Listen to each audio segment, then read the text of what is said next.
pero no me acordaba las palabras que decía allí, pero no me acordaba el capítulo ni el versículo. Y yo de una lo entendí. Yo dije, con mucha razón en la Iglesia Católica la gente se confiesa. Lo entendí. Ahí dice que el que no me confiese delante de los hombres, yo también no lo confesaré delante de mi Padre que está en el cielo.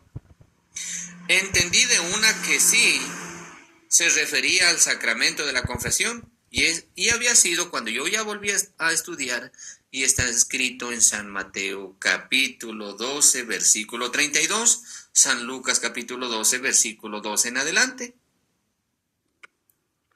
Entonces, si existe eso para las personas y ese prácticamente es un don de Dios, pero solamente el que lo quiera buscar de afán para defender la doctrina de la Santa Madre Iglesia Católica. Y eso es lo que nuestros hermanos separados atacan. No sin antes, recuerden que el hermanito José Rivas dijo que allá los hacían arrodillar y confesarse. Entonces, confesarse directamente con Dios. Entonces, ¿dónde está ese fundamento? Porque todos los hermanos separados van a contradecir el sacramento de la confesión. Entonces, ¿qué se debe hacer en ese momento? La pregunta es, terminando un debate, señor protestante, lo que usted, el nombre que tenga, usted ya está limpio, se les dice, ya está limpio por la sangre de Cristo. Sí, va a decir él, de una.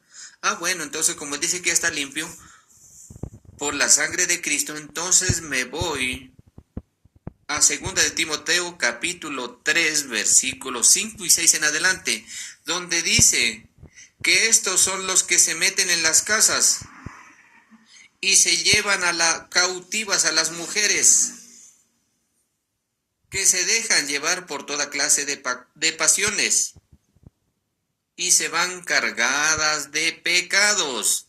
Ah, entonces me doy cuenta que si me voy a una secta protestante y ellos contradicen rotundamente que no existe el sacramento de la confesión, que es directamente con Cristo, pero ahí ese capítulo y ese versículo me están narrando que esas personas que se meten en las casas se llevan cautivas a las mujeres que se van cargadas de pecados. Entonces, mentiras. Que existe el supuesto sacramento de la confesión directamente con Cristo. Porque ahí me está diciendo que se dejan llevar por toda clase de pasiones y que se van cargadas de pecados. También está escrito en San Mateo versículo 23, en el 27 más o menos, donde dice: hay escribas y fariseos que por fuera lucen hermosos, pero por dentro están llenos de podredumbre y de maldad. Entonces, ¿qué me está diciendo el capítulo y el versículo? Que no, en una secta no existe el supuesto sacramento de la confesión directamente con Cristo como ellos enseñan.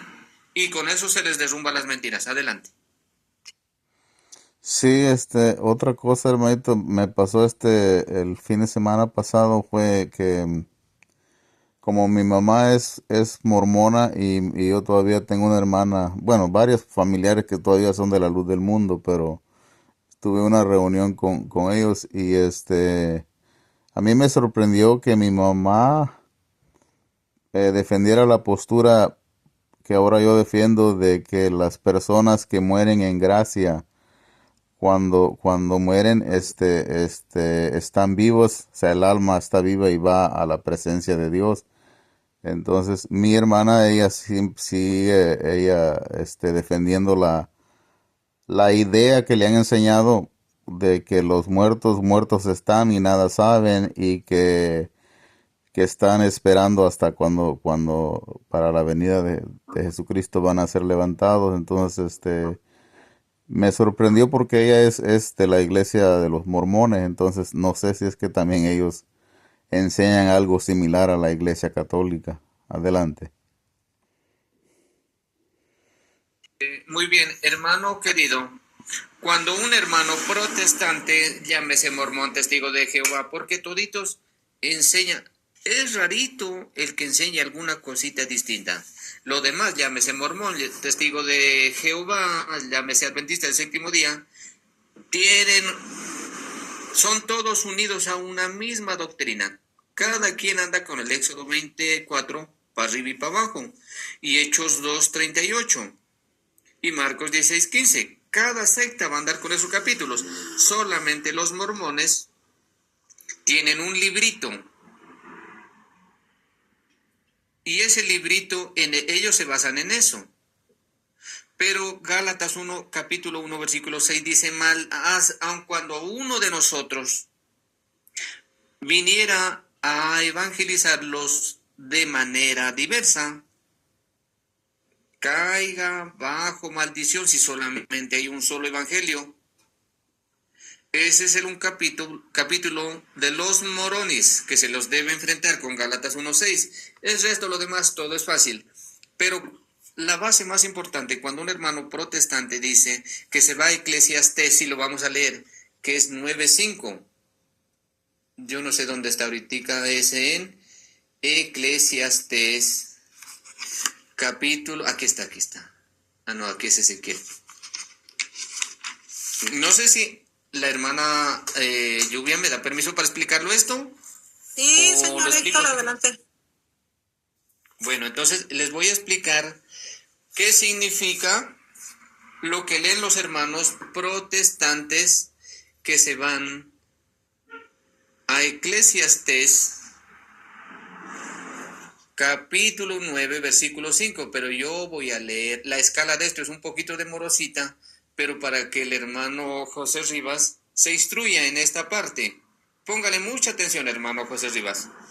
Está en Eclesiastés capítulo 9, versículo 3 en adelante. Ellos le leen Eclesiastés 9:5 y yo lo leo desde el 3.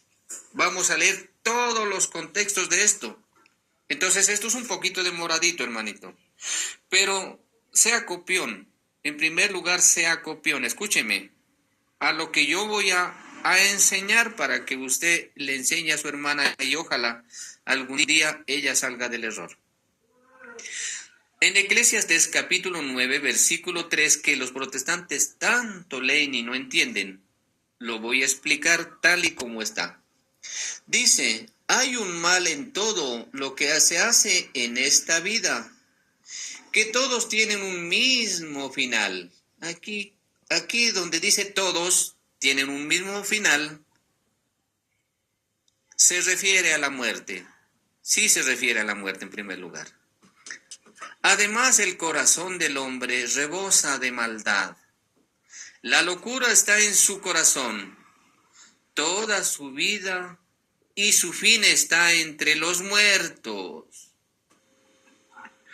¿Por quién, pues, decidirse entre todos los vivos?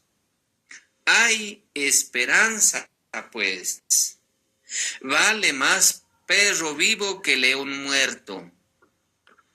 Aquí nos está haciendo una comparación tanto a los animales como a los seres humanos.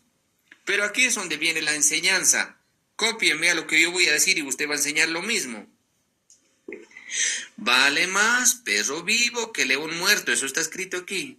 Porque los vivos saben que han de morir. Yo sé que me he de morir. Usted lo sabe, la hermana Lluvia también lo sabe, el hermano Héctor también lo sabe. Los protestantes también saben que van a morir. Por eso andan para arriba y para abajo, pero enseñando mentiras.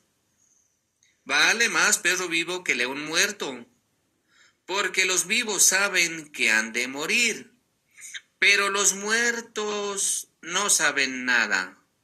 Aquí es donde ellos leen, pero los muertos nada saben, ni esperan nada, pues su memoria cae en el olvido. Aquí está. Aquí está lo que tanto leen, pero ¿dónde está la explicación? La explicación es tan sencilla, que a nosotros como seres humanos, o díganme ustedes, señora Lluvia, o hermano Javier, o hermano José Rivas, ¿a ustedes les importa la putrefacción? ¿Qué es el cuerpo? Que eso se va a la tumba, eso se va a podrir. Allá se lo comen los gusanos. Eso a nosotros como verdaderos cristianos católicos, a nosotros no nos interesa la putrefacción, eso dice aquí, los muertos, nada, por lo tanto su memoria en el olvido.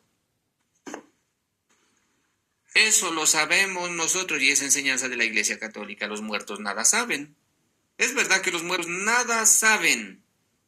Su memoria es puesta en el olvido. ¿A qué se refiere esto? A la putrefacción. Todo eso que es despreciable. Recuerden, téngalo a un difunto unos 3, 4 noches. A ver cómo le va a comenzar a dispersar olores por toda la pieza. Porque se refiere a la putrefacción. A eso se refiere. Nada saben los muertos, nada. Su memoria es puesta en el olvido. Por eso nadie se ha levantado de allá. Ahí están muertos. Porque ellos nada saben. Pero ¿dónde está la teología? La teología y los verdaderos versículos están en Eclesiastés aquí mismo, capítulo 12, versículo 7, que lo vamos a leer. Ahora sí nos vamos al derecho. Eclesiastés, capítulo 12, Eclesiastés 12, versículo 7 en adelante. Dice, volverá entonces el polvo a la tierra. Esa putrefacción se va a la tierra. Eso que huele mal, si usted lo tiene 2 o 3 noches. Volverá entonces el polvo a la tierra, como antes fue. Y el espíritu volverá a Dios. Esto es lo que nos interesa a nosotros, el espíritu. A nosotros no nos interesa la putrefacción. Eso no nos interesa para nada. Esa memoria es puesta en el olvido y se refiere a la putrefacción. Eclesiastés 9:5, a la putrefacción, no al espíritu, porque acá está la escala. Volverá entonces el polvo a la tierra, esa putrefacción que yo estoy enseñando, como antes fue. Entonces voy a ponerle así, volverá entonces la putrefacción a la tierra, como antes fue. Pero recuerden que el primer hombre, Adán, fue hecho de polvo. Y aquí dice, volverá entonces el polvo a la tierra, eso que va a la tumba, eso que ahora nosotros le llamamos putrefacción, como antes fue, y el espíritu volverá a Dios. ¿Qué es quién lo dio? ¿Quién nos dio el espíritu? Nuestro Dios. Entonces, cuando un protestante lee, ¿dónde está la teología? ¿Dónde está la enseñanza?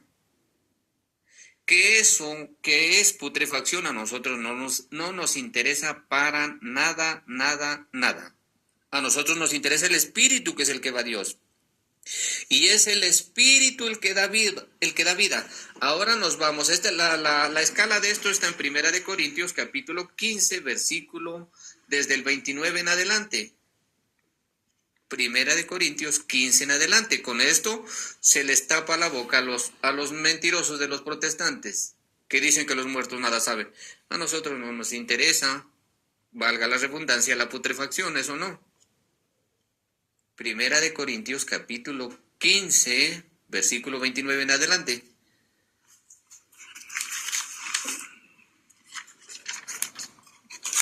Aquí está. Vamos a leer qué dice 1 Corintios 15.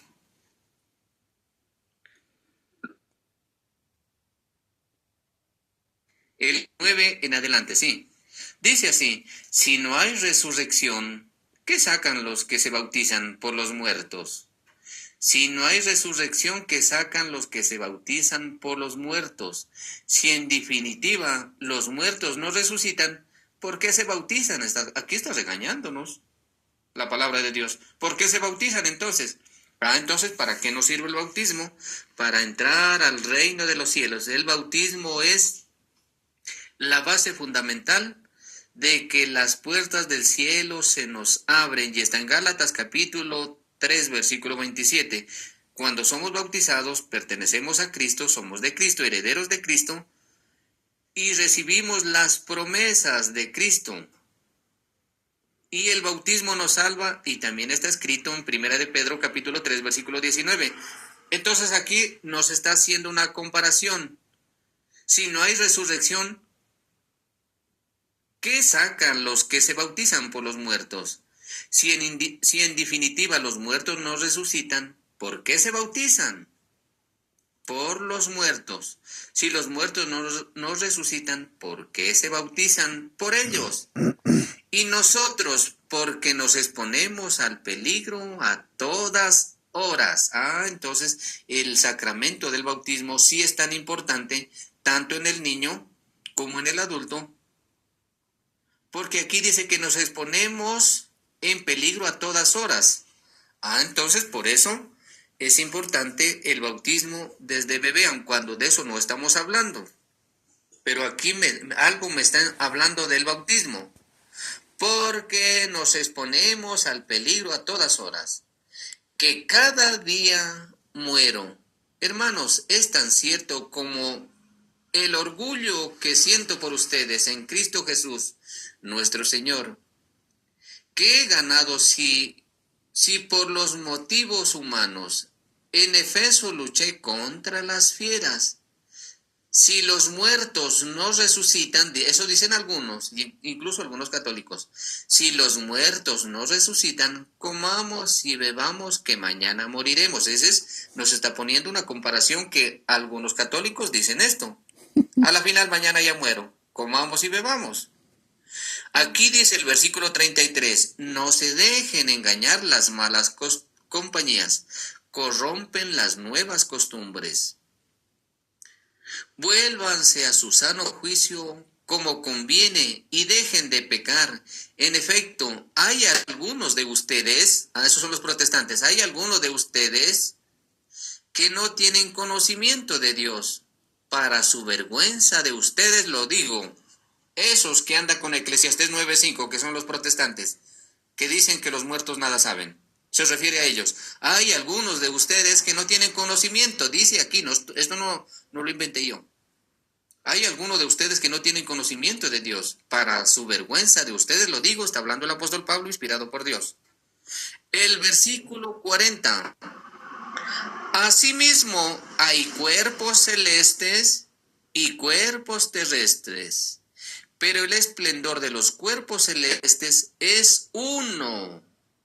Y el de los cuerpos terrestres es otro. Uno es el esplendor del sol, otro el de la luna y otro el de las estrellas. Cada estrella tiene su propio brillo.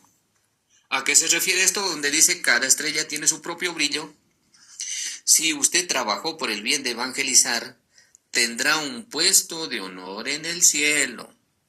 Porque aquí dice, cada estrella tiene su propio brillo. Ejemplo, si yo tengo género masculino, pues tampoco Dios me va a poner allá género femenino.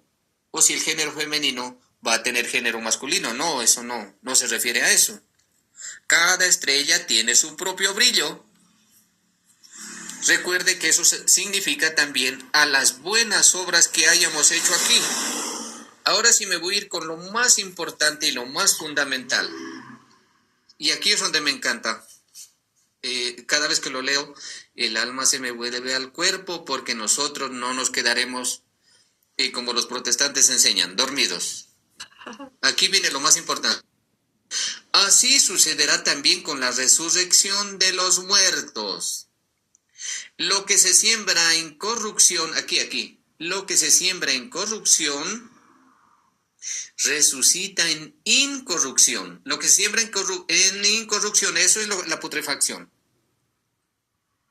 Esa es la putrefacción que que los protestantes leen allá y no entienden en Eclesiastés 9:5. Se siembra en corrupción, resucita en incorrupción. Lo que se siembra en aprobio, resucita en gloria, y por eso existen. Miren, los protestantes enseñan que Dios no comparte su gloria con nadie, y aquí sí me dice que sí. Lo que se siembra en aprobio, resucita en gloria. Lo que se siembra en debilidad, el cuerpo pecaminoso, el pecado. Lo que se siembra en debilidad significa esa putrefacción. Lo que se siembra en debilidad resucita en poder. Resucita en poder, y eso está escrito aquí, y eso no lo escribe yo, estoy leyendo Biblia. Lo que se siembra en oprobio resucita en gloria. Lo que se siembra en debilidad resucita en poder. Ah, entonces sí tiene lógica, porque la señora Lluvia hace el Santo Rosario. Porque los muertos no están vivos, no están muertos, están vivos. Y aquí dice que lo que se siembra en debilidad resucita en gloria y resucita en poder. Entonces la Virgen María nos escucha, porque aquí dice que se siembra, lo que se siembra en oprobio resucita en gloria, lo que se siembra en debilidad resucita en poder. Se siembra un cuerpo natural, es ese, la putrefacción. Se siembra un cuerpo natural, resucita un cuerpo espiritual. Miren de hermoso que se estudia las Escrituras. Aquí dice que se siembra un cuerpo natural, ese cuerpo natural, esa es la putrefacción. Se siembra un cuerpo natural, resucita un cuerpo espiritual. Y ese es el que nos interesa a nosotros, el espíritu. Hay un cuerpo natural, esa es la putrefacción. Si hay un cuerpo natural, también hay un cuerpo espiritual. Es el que nos interesa. Así este hombre, Adán, se convirtió en un ser viviente. El último Adán en el espíritu que da vida. No vino primero lo espiritual, sino lo natural. ¿Qué vino primerito? ¿En qué vinimos? En cuerpo humano. ¿Y ese cuerpo humano dónde se irá? A la tumba a podrirse, que se lo coman los gusanos. Eso es putrefacción. Así está escrito, el primer hombre Adán se convirtió en un ser viviente. El último Adán en el espíritu que da vida. No vino primero lo espiritual, escuchen, no vino primero lo espiritual, sino lo natural. Así fui yo, primero en que vine, en cuerpo humano, una criatura de Dios. Pero con el bautismo ustedes y yo ya podemos entrar y tenemos cuerpo espiritual. Y aquí lo dice, primero no vino lo espiritual, sino lo natural. Entonces, ¿en qué vinimos? En cuerpo humano. Y entonces ese cuerpo humano, cuando se muera, cuando ya entreguemos, eso se va a la tumba. Eso se llama la putrefacción, que eso es despreciable. Pero a nosotros como verdaderos cristianos no nos interesa, valga la redundancia, no nos interesa la putrefacción, nos interesa el cuerpo, digamos el espíritu, que ese es el que va a Dios, y ese conoce lo espiritual, es más importante que lo natural.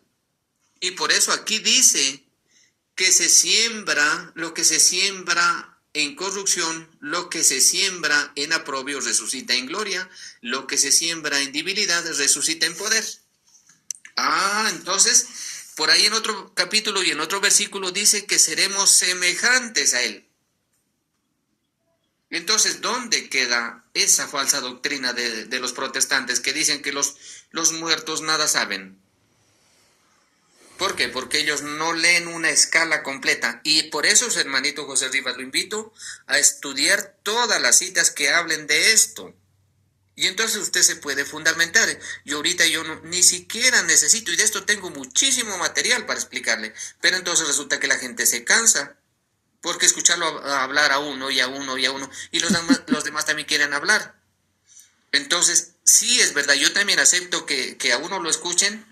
A mí no me cansa hablar, porque yo sé muchísimo de esto, pero igualmente la gente sí se cansa. Adelante, hermanos.